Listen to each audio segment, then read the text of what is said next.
What did you say? Well Mudda Sick Dread. What? Well Mudda Sick Dread.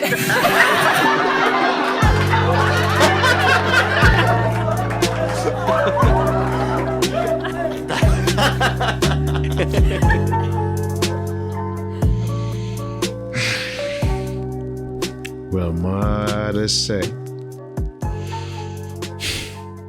Well Mudda Sick.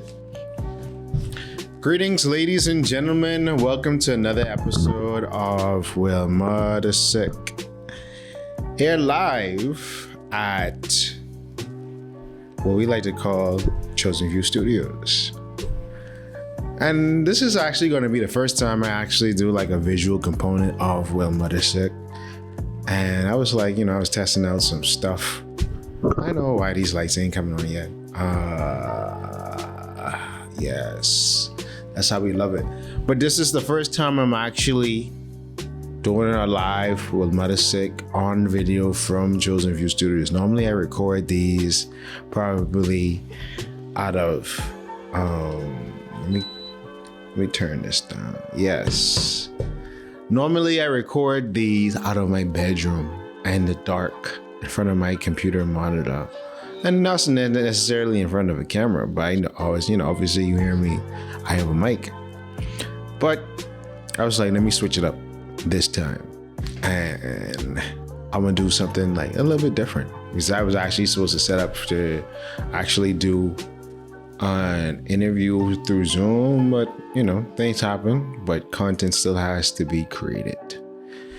Well, as you already know, if you'd like to sponsor this show, feel free to slide in our DMs, Facebook, Twitter, Instagram, TikTok if you have my personal TikTok, or on, the Original People Network at gmail.com, email that. But we do have all the Original People Network on all social media accounts. So, Instagram, Facebook, Twitter, and TikTok. TikTok sort of bubbling, but I'm gonna start offloading a lot of my old catalog on there, as well as other things that we've done on this network. I saw jumbling around because this is the first time I'm on the camera. There's some times in life that you have to get vulnerable, and you embracing your vulnerability sort of allows you to somewhat open and inspect your life to see where are your faults and acknowledge those faults, as well as it helps you to get better. I think, and obviously I haven't necessarily said what's the topic for today, but I don't know if I spoke about this, but I just want to title this probably fair. I think well, not necessarily fair, but I think I would say probably breaking your limit more so. Because I think oftentimes we're set back by what we perceive as unachievable. But until we actually do and put actions toward overcoming said obstacle or embracing a specific challenge or setting a goal and actually completing it, then we realize what we were scared or fearful to do, or what seems so large, is actually very minuscule. I'll take, for instance, myself. If you had told me we're out now coming up on the anniversary of Everything Cool, which will make it, I think 4 years? Yeah, 4 years. Everything Cool will be 4 in less than a month. 2 of our cartoons will be 1 in about 2 months, I believe, since we've been doing that particular podcast. And if you had said to me, let's say back in, I guess 2017, because I wanted to start getting into podcasting from 2018, but one of my boys was saying, bro, you're doing too much. You gotta pull back. So let's say, for instance, if you had told me 2017 that in 2023, which was 6 years ago, that I have almost 100 episodes of one show. Everything Cool. Well Mudda Sick almost has 40 episodes. And obviously, Tool for Cartoons, since we only record once a month, we have almost 10 episodes of that, or 20 to 12. I gotta go check the count. I think somewhere around there. I think we on episode 9 or something. Anyway, if we would say it would be 3 shows, I would have done and featured all the 3 shows, and they would have significant episodes. I probably would say, well, how did future me accomplish this? And how were they doing? What was the status? And was it all perfect? And I'll say, he doesn't know. It wasn't all perfect. And still today, even after almost having, I always say I have, okay, if we count up all the episodes, and let's say we have, because Everything Cool, I'm actually gonna put it in a calculator.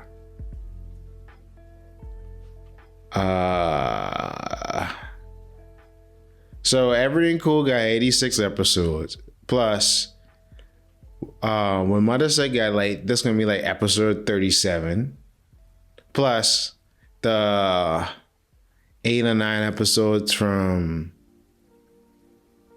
Tool for Cartoons, and then we still got Jay's was here at part 2s and things like that. So we can add and probably another let's say 7 stuff. That's 139 audio podcast recordings, and then we can times that by 2, because let's say, or we can say,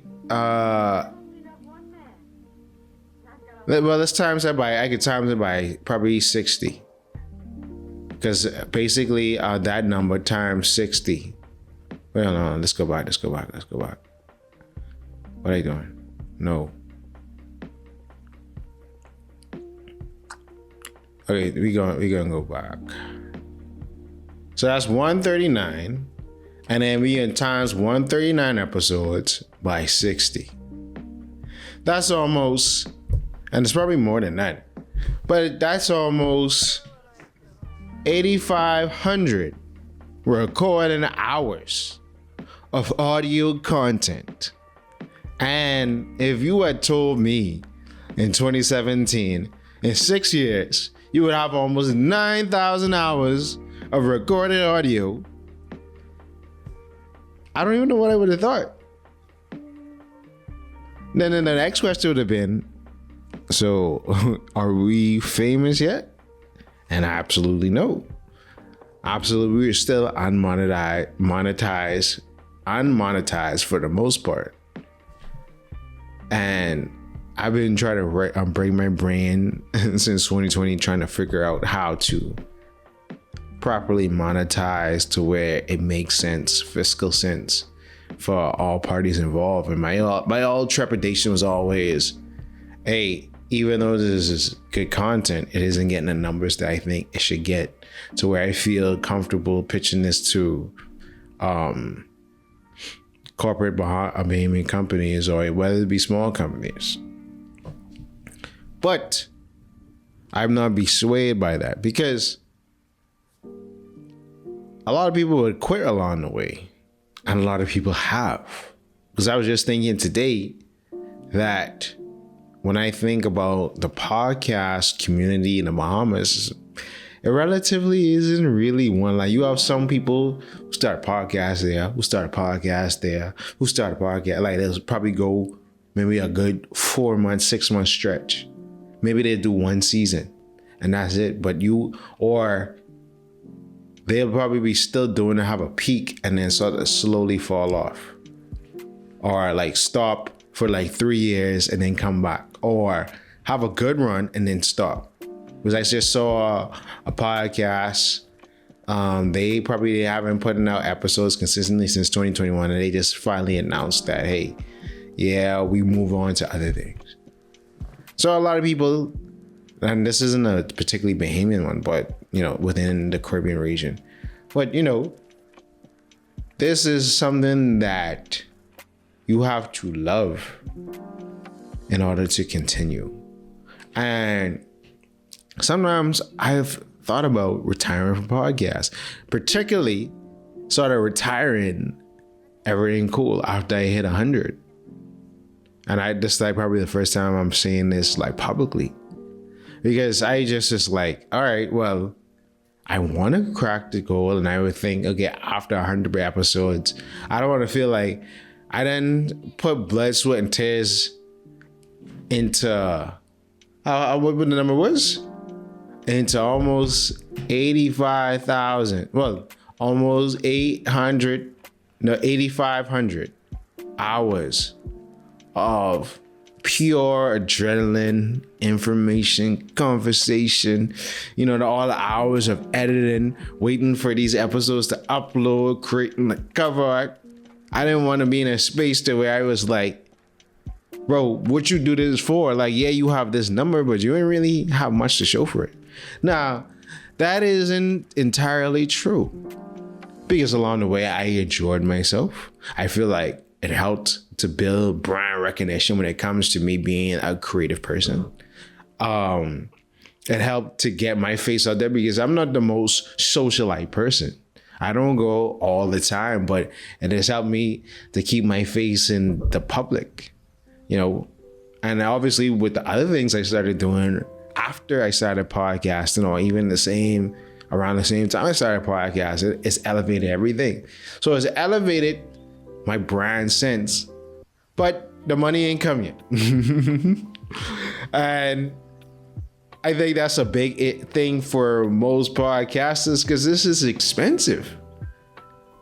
But only because I'm able to subsidize this a little bit, because I work in media and I have my own production company. I was able to, okay, well, yeah, I could buy a mic because I can need this or something. I could buy a camera, I can need this one. I could buy these lights because I need this something. Okay, last year I became creative director at Chosen View Studios, and we have this space where I record a lot of my content in. But again, this costs money. This light beaming on here costs money. This recording costs money. Yeah, we on the switcher because I forget a SD card. But these things cost money, and the ROI has not come in yet. But I say that all to say, I tried. And I succeeded into what goals I wanted to do. Because we have to ask ourselves, is the utmost, I guess, not perception, but is money really the pinnacle prize of success? Or is it particularly happiness and fulfillment? Because, I always often feel like maybe I wouldn't have been going on this long if I wasn't passionate about this, or I didn't feel like this was purposeful for my purpose.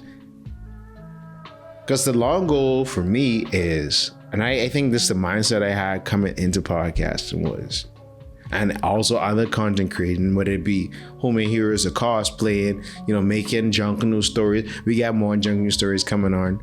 Just you wait. I just waiting for carnival season to die out a little bit. But my thinking going into starting this creative journey in late 2017 and 2018 was, I know I won't be recognized for this in the moment, but I have to play the long game, the long investment, and just build catalog. Because someday, these words that I speak, what is coming through your ears right now, and this visual that you see right now, as well as other things, the roosts, what's the term? The roosters will come on, the chickens will come on. I can't remember. Y'all feel it. But someday it's gonna all pay off. It's all gonna pay off. Because I often feel like nothing happens overnight. But you have to remain consistent in what you're doing, even when you're not really benefiting from it. And a lot of things take time. Everything is in its own timeline. I remember there was a couple podcasts that came, and they was doing the numbers, they was having the endorsements and everything like that. And a friend of mine called me late because I had a pair on it, and it was like, wait, that better than everything cool. And I was like, nah, not really. Yeah, bro, you see, they have the studio, they have this, they have the lights, they have the eyes, this, that, and that. I was like, don't worry about that. Because one, these hosts, they get their style from me.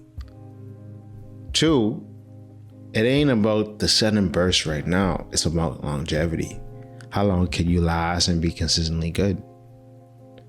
Now, that particular show, unfortunately, ended within that year, and that was 3 years ago.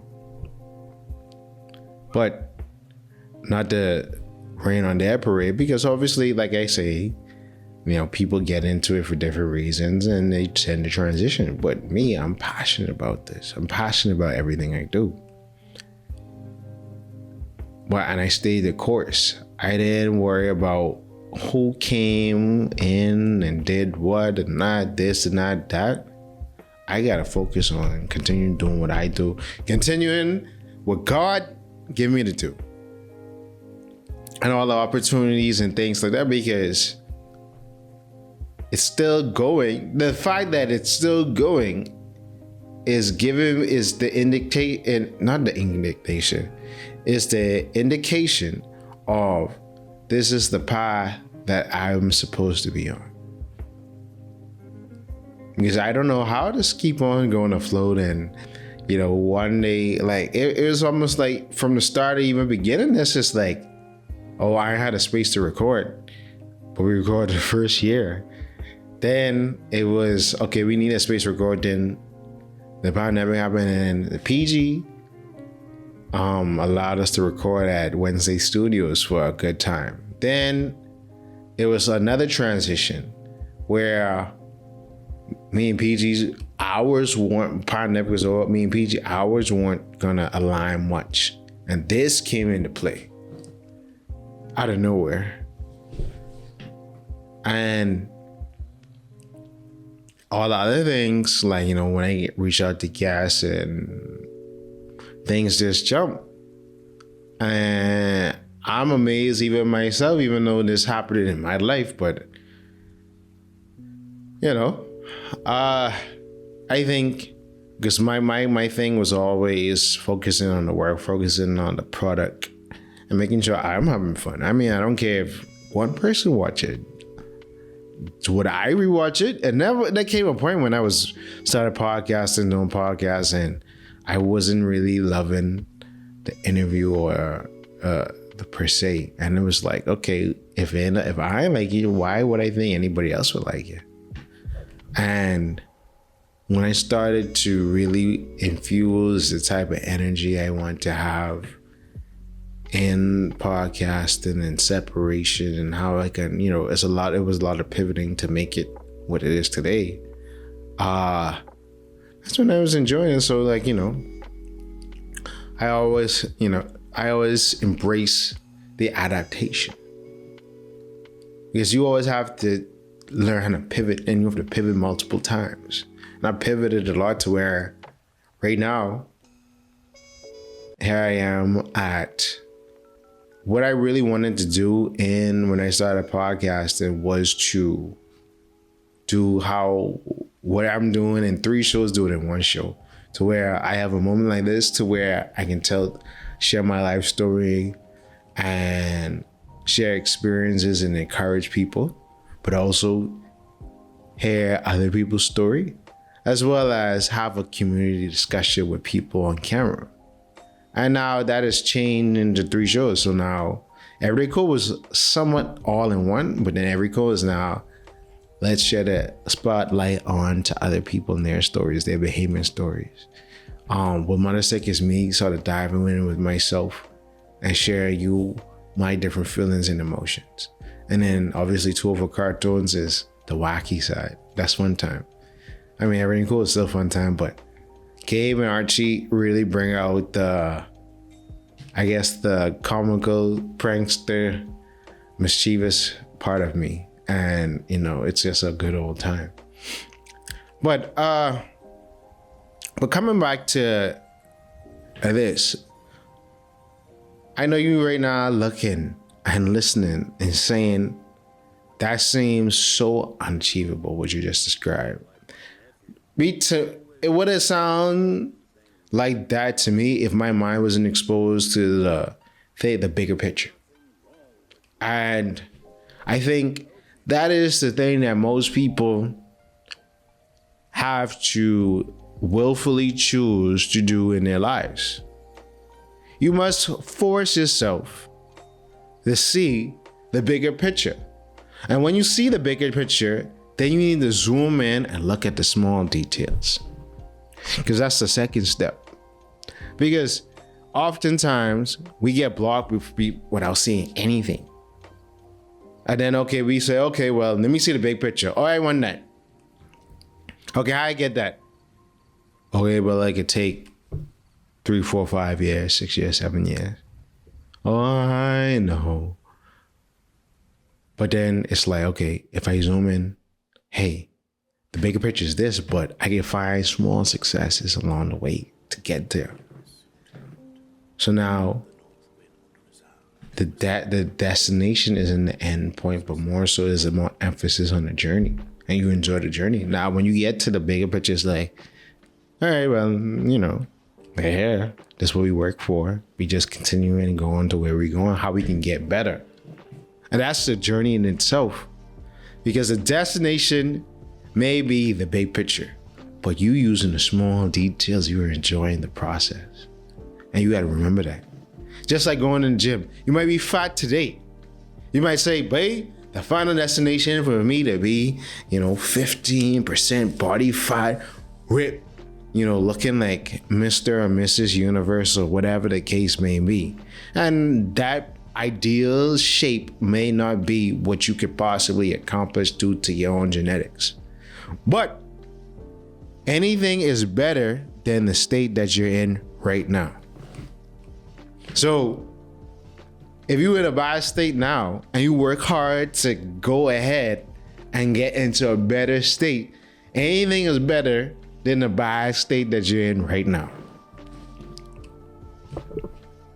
So the sort of bigger picture is, you might want that ideal look, and you might be discouraged because you can't get there. But if you focus, you see the bigger picture, and you focus on the small details along the way, you might be like, probably halfway in, you be like, man, I looking good, Or flip, look at. So now the bigger picture don't seem too hard to reach. You be like, I can surpass it. The thing that you thought that it was unattainable, you now look at it like you could surpass it.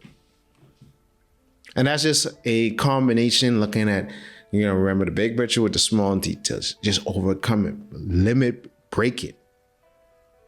Because limits and bonds ought to be broken. We often put ourselves in these boxes and stuff ourselves away to the side. But if you want to get better, you gotta break out of that box. You gotta do the things not because it's not seen around you or maybe seen from afar. That doesn't mean it's unattainable. Now, I'm not saying, you want to be famous, some famous celebrity or whatever, and you have this high dream to be on TV and all that different stuff. Because what a lot of people sell that dream yes, I wanted to be this big exec or this famous blah blah blah, this big athlete, da da da da. But again, big picture, but you're not seeing the small details. You ain't know most of those actors where they have special relationship, whether their parents or whoever had agents and things like that. You ain't know that they've been honing this particular craft from 3, 4, 5. You ain't know that, or you don't know that, hey, this said person, family owns this, that, and that. And that's why they're in that position. Or you ain't know that this person sleeps 4 hours because the other 20 they're honing their craft. See? So That's why I was always someone to know, yeah, I haven't reached the bigger picture, but I can focus on the small details. Because when that time come, I ain't gonna be ready. It ain't gonna be no if, ands, or but. It gonna be, Mr. Williamson, walk through this door. Everything on the table. You can kick your feet up. You can take what you want. And it's easy, just simple like that. But how much longer will you continue to shackle yourself? Continue to limit yourself. Continue to think small. Like that video from that dude. He sound like he from New Orleans or Mississippi. He's like, you thinking too small. Think big, man. You thinking too small, man. You gotta think big, man. You gotta break them chains. We can see for me, it wasn't even just this solo thing was easy. It was other aspects of my life where I had to take out the mental blocks. It was other aspects of life to where I felt I wasn't worthy enough, or I didn't deserve this, or this isn't where I'm supposed to belong. But you worked hard for it. You're committed. The next step is not letting fear and self-doubt get in your way, because it will rob you of your happiness. It will rob you of everything that is due unto you. Because I actually, before we end, because I like this particular scripture verse, I saved this a couple of weeks ago, and it was very poignant to me. Boom. It was very poignant to me because I've heard this verse all my life, and for some reason, this particular day, it just stuck out to me. Like, from 2 Timothy verse 1-7. For God has not given us a spirit of fear and timidity, but of power, love, and self-discipline.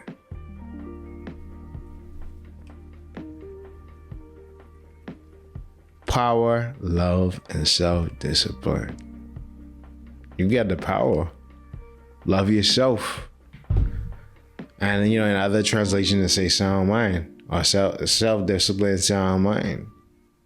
Those are the keys. Fear is just robbing you out of that love, that that power, that self-discipline. Be bold in who you are and what you've been called to do. The purpose that is on your life, and what you've been called to do with your life. You're more than what you think you are. If only you would believe. Well Mudda Sick. Thank you again for listening to another episode of Well Mudda Sick. I mean, every now and again I might do one of these videos if I have time, because it's just quicker just to turn on the recorder and then just record some audio and then call it a day. But I know on the Original People Network channel, we haven't been getting many visual content. But don't worry, plenty, everything cool, and 2 of our cartoons coming soon. It just was a hectic early part of the year. And hopefully by the end of this year, we got some better news, but we getting a lot of different stuff coming out of this place. We only elevating, and many are called, but only few are chosen. See, they say, yeah, see. More everything, man. But yeah, I didn't properly introduce myself for the first time on camera on this particular show. It is the Negus of Nassau, St. Antoine Alexander, Lord Jalen Willard at your service. And thank you for listening and watching another episode of Well Mudda Sick. If you have any comments, Yo, you feel like sponsoring this show, any other show on our network, feel free to send us an email at theoriginalpeoplenetwork@gmail.com or slide in our DMs, Facebook, Twitter, Instagram, TikTok. I mean, maybe we may come into more channels, but as you can hear, my phone is vibrating and going off. Oh boy. I love turning negative into positive, for real though. And that's what life is about. Just doing that and making the most of everything. But until next time, yeah, you see.